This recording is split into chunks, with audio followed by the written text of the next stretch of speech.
Hey everyone, welcome back to the channel. We're Performance Agile. I'm Eric. And I'm Vince. And today we're going into part 3 of our 4-part series across different roles on an Agile team. And today's topic, the Scrum Master. Today's quote is from Dr. Tony Barron from The Art of Servant Leadership. And servant leadership is intentional action that seeks the best for others. Part 3 of our 4-part series, again, is the Scrum Master. And we came to the Scrum Master third, I believe, because it is a little more difficult to understand as a role than the product owner, which is pretty straightforward. It's somebody who owns that backlog, prioritizes it, works with the team to make sure that all the work items are well understood, well defined, groomed, ready to go. The team, they're the ones that are putting the value together. It's pretty straightforward, pretty simple. But the Scrum Master, what is a servant leader? A servant leader, whenever people hear the word leadership, they often think of the word like command and control of, oh, I'm going to lead you into something. Here's what I need you to do for me. I'm going to tell you what to do.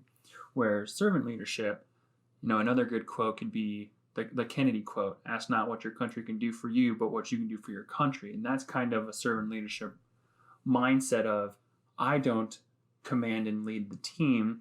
I'm here to help support the team. I'm being very selfless. It's not about me. Right. So it's a different type of leadership role. So instead of leading from the front and saying, this is what I need you to do, you're leading from the rear, helping, enabling, facilitating things for the team. And, the topic of a Scrum Master is near and dear to my heart because that is what I started doing right out of college. Mm-hmm. My first position right out of school was a Scrum Master. And I was very much an Agile purist in the sense of, Scrum Master isn't really a member of the team in the sense of what the Scrum Guide calls the team. Mm-hmm. But, you with all Agile principles, you have to adapt to your working environment. And I was a little bit more hands-on than I think some purists would have liked me to be as a Scrum Master, but I wasn't the whipping boy. I wasn't the Jira admin either, right? I think some people think that's what a Scrum Master is. They facilitate the daily stand-up, and they update everybody's Jira.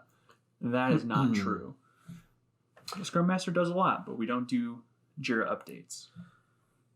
Right. So my opinions on this role are likely going to incite a lot of people. It might even incite me. Maybe.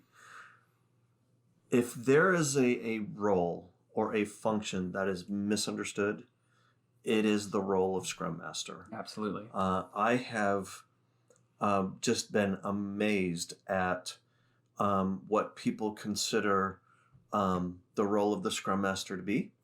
I've seen some very interesting interpretations of that. So let's just start with what we would like to characterize the Scrum Master to be. So yes, you can go to the Scrum Alliance and to scrum.org, and you will find the word servant leader all over the place associated to the Scrum Master role. And for good reason.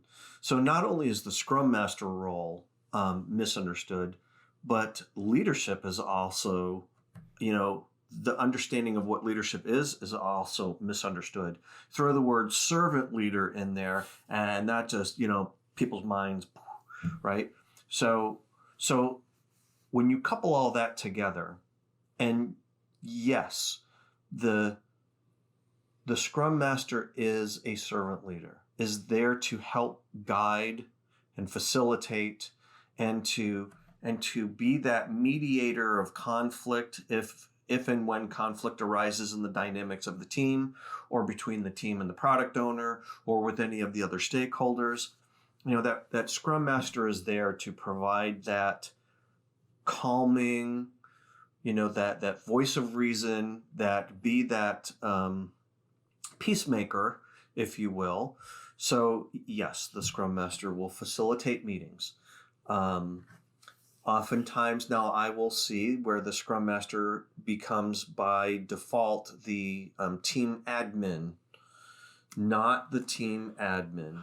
They've tried to shoehorn me into that position more Right. times than I can count.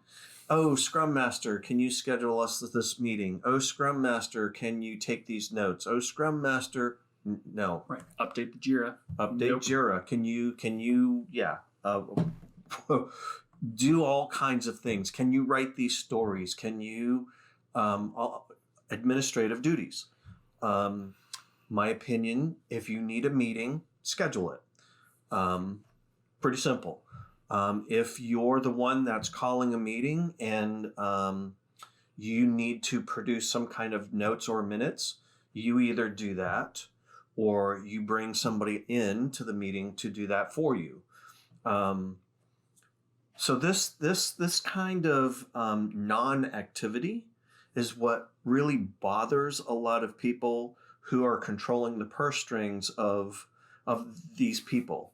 So if you're not writing code, if you're not testing, if you're not the leader, you're not the task lead, you're not assigning work, you're not taking notes, you're not scheduling meetings, then what are you doing exactly? Yeah. What is it you say? You do here. You do here. Yeah, so that's why, the Scrum Master should be start off with, helping a new team come together, use those skills that, okay, here's what Scrum is, or here's what Kanban is, or whatever we're working in.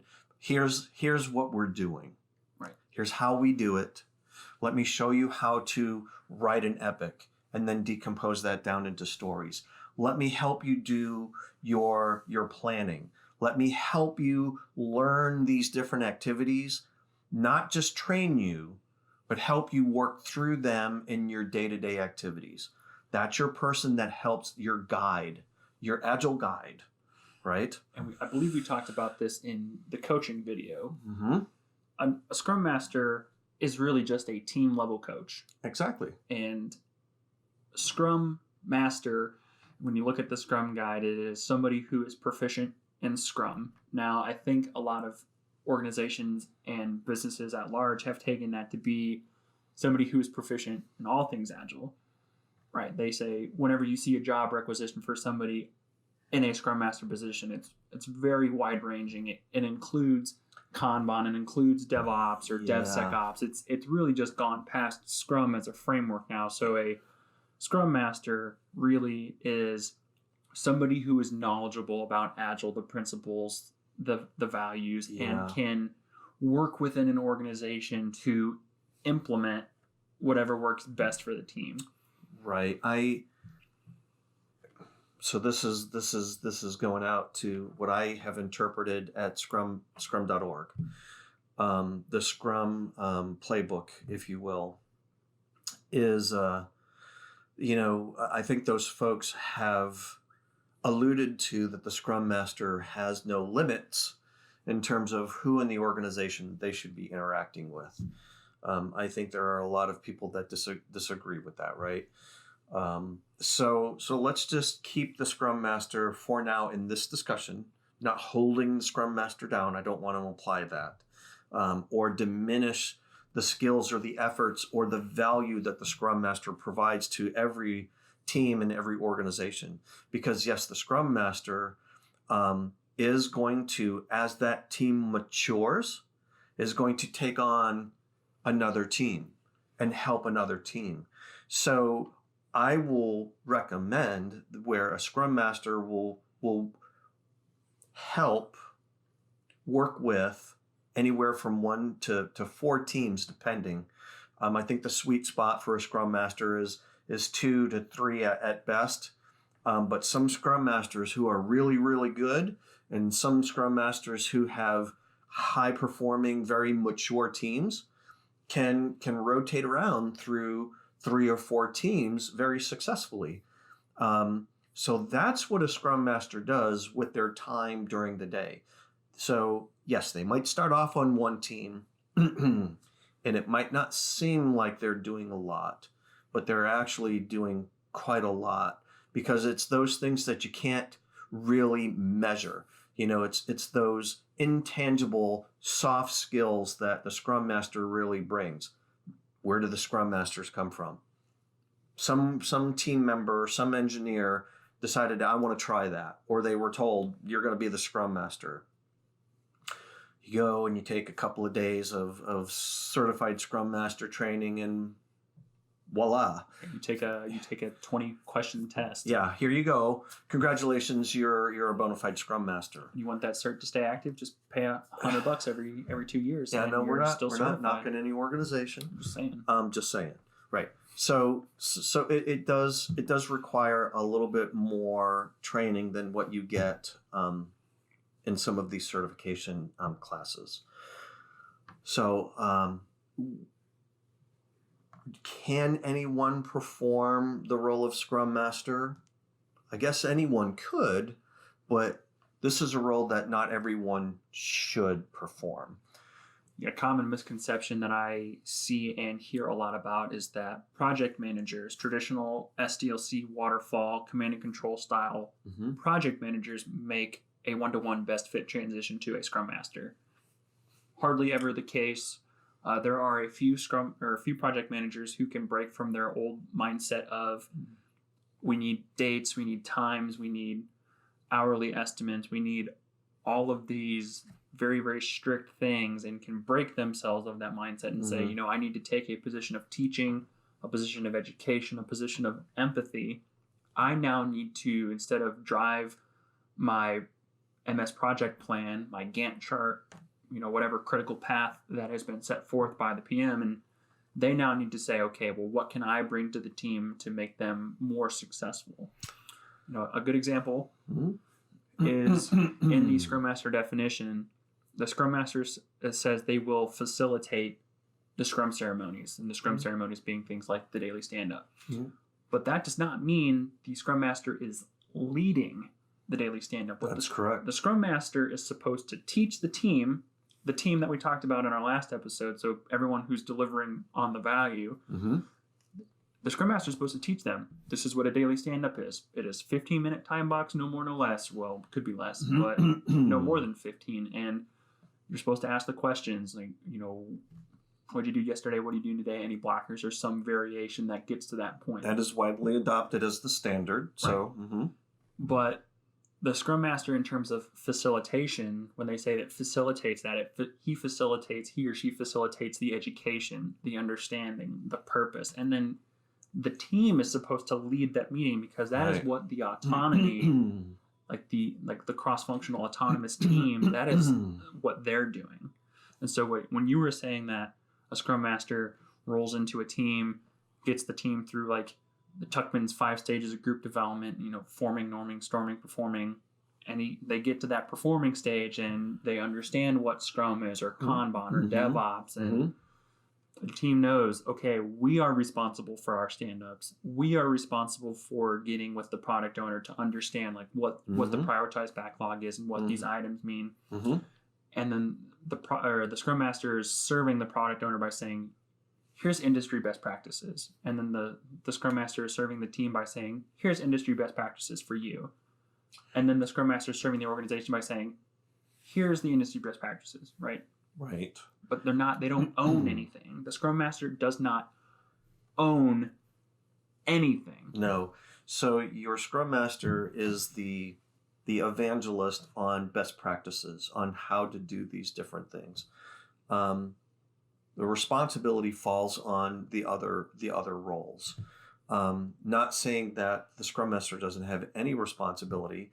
Again, that is a big responsibility to guide and shepherd and usher, all of these people down the right path of doing it right, being agile and doing agile. That's a big responsibility because it takes a lot of skill. There is no formal authority in the role of Scrum Master. So it is the art of influencing others to do these things without any authority to tell them, you will do it, you'll do it this way because that's not how this works.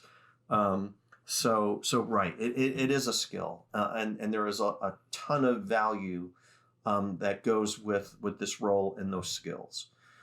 Some of the best skills that I've developed as my time as a Scrum Master is, like you said, how to influence people. But you have to understand like what motivates people, what brings people into work, what gets them out of bed, what makes them happy, what makes them unhappy, like figuring out pain points, whether it's you have that tough conversation of I pull you into a room and I say, hey, I noticed there's been something going on with you a little bit lately.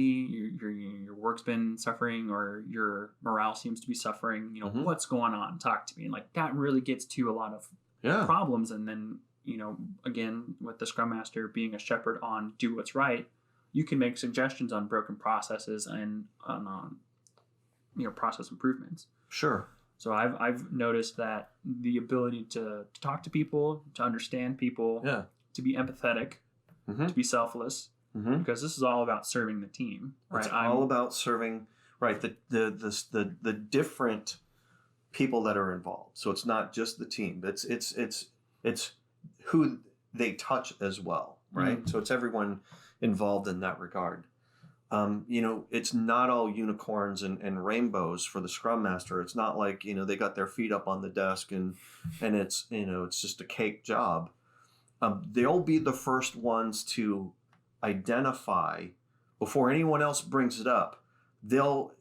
With the right skills, they'll be able to see trends going in the wrong direction with team dynamics, performance, and they'll need to resolve some of these conflicts or personality even conflicts where you might have someone on the engineering management side of the house telling the team what to do that contradicts what the team and the product owner have agreed to do. You got somebody on the outside trying to get into the way because, hey, I manage you, you work for me, this is what I want you to do. That Scrum Master needs to have that awareness and go, no. What they lovingly call the shit shield. So, but there's a right way and a wrong way to engage with that no, right? So you just can't go to that manager and go, no. You have to have the skills and the wherewithal to first identify it and then know how to deal with that and deconflict it and educate and help those people become agile, right? Not an easy thing to do. So it's a lot of variety of different things that Scrum Master will perform day to day. And of course, the more teams that they have, it's just the more things that they need to keep up with and engage with. So yes, the Scrum Master, huge value, difficult role. Sometimes the day is easy and things are clicking along, and that's wonderful. And sometimes, like I said, it's not always rainbows and bubbles and puppy dog tails, right? So there are days where they absolutely roll up their sleeves and get in it. Yeah. And getting back to one of the comments I made earlier, when I was a Scrum Master, I wasn't as hands off. I was a little bit more involved with the team because the team didn't want to be autonomous. They did not want to set up like their own calls. They didn't want to do anything on their own. They were very happy to just sit, by themselves and just hack away at the code, as like most programmers do. And so I was the essential cat herder, and I was trying to, establish a rapport amongst the team. I put up, different practices in place, like pair programming. I was like, hey, what we should do here is on this next iteration, what we should try is we should try this practice of pair programming. And for those that aren't familiar with pair programming, it's like if we were developers, we would sit next to each other and he would be coding on the keyboard and I'd be like watching over the shoulder, just having a different perspective, different set of skills. And maybe I could, if he does something, I'm like, ooh, why'd you do that? Like, that's really interesting. Or I could go, I've done something like this before and here's what I thought worked really well. So we're learning from each other. So you just got to try to mix things up and keep things interesting and keep folks engaged with the team, because as soon as that morale or the alienated follower of they don't listen to me, they don't care what I have to say, and I'm just here to earn a paycheck. As soon as that mentality sets in, like everything that Agile stands for is going to fall right apart, because you don't have the people on the team. They don't have that mindset anymore of, we need to like have individuals and interactions. They're just like, whatever, I'm on my own, I'm out. So the psychology side of the role is, we're building high performing teams, right? Building high performing teams means changing habits and behaviors. So you have to establish a solid pattern of new behaviors, or because if you don't, then as people, because we're people, we have a tendency to fall back on what we know, which is comfortable, right? So until we break free from that, what we know and what's comfortable, and we develop new patterns of behavior that then become comfortable, then it's that role of the Scrum Master to encourage the team members to continuously find ways to improve everything that they're doing. Again, that may sound easy, but that is not easy to do. Because again, what you're doing is you're encouraging the team through influence to self-inspect and say, should I be helping somewhere more? Should I be learning something new? Is there a part of our process that maybe, even though we're really good at, can we get better at it? It's that encouragement, that guidance, that getting that team to be really self-organized and really self-empowered. Not easy things to do, but it is the role of the Scrum Master to encourage this growth and this pattern of behavior that the team wouldn't do without the guidance and the coaching of a Scrum Master. And that's it for today. Thanks for watching. We appreciate you being here with us. We'd also appreciate you giving us a like or hitting the subscribe button and leaving your comments in the comment section below. And we'll see you on the next video.